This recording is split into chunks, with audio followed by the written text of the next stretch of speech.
Many of the projects that we've profiled in our mega project series have a real purpose for advancing society, or at least meeting the needs of a growing world economy.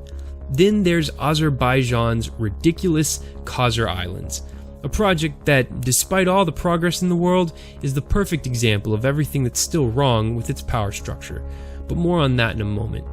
The creatively named Azerbaycan Tower will be the world's tallest building, about 800 feet taller than the current leader, the Burj Khalifa, and insanely twice as tall as the tallest building in the Western Hemisphere, New York's One World Trade Center. The Freudian showpiece of the $100 billion project, Azerbaycan Tower, will rise above the capital city, Baku, and it'll be surrounded by 55 artificial islands built in the Caspian Sea, with land gathered by completely destroying a nearby mountain.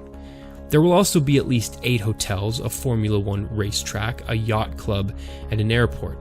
So basically, we're talking about Donald Trump's fantasy. Now, it's one thing to build an over-the-top city like Dubai in the United Arab Emirates, which is one of the most developed places in the world, and a completely different thing for it to rise in Azerbaijan, which has a per capita GDP that's not even 1/5 as much as the UAE. This madness is the brainchild of the billionaire developer Ibrahim Ibrahimov, who has extremely close ties with the corrupt government of the newly oil-rich nation of Azerbaijan. Just how corrupt is Azerbaijan? In a 2012 report by watchdog Transparency International that declared 2/3 of the world's countries backed to President Aliyev's good buddy, Ibrahimov, who lazily came up with the tacky idea for the mega project that's basically a copy of Dubai's island development and mega tower while on a flight home from, you guessed it, Dubai. He argues that Khazar Islands will be home to 800,000 people, but doesn't explain how those people will afford its expensive apartments.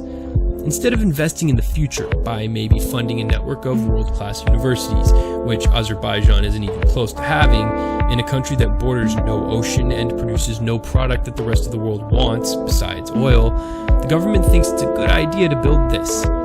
I doubt many of the 9 million people of Azerbaijan think it's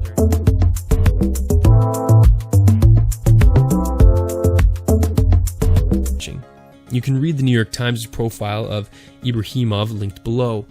Click on the screen to watch our entire series on the most fascinating mega projects around the world, or our video about the 10 greatest conquerors in human history. Be sure to like this video to help spread the conversation with your friends and followers. For TDC, I'm Bryce Plank.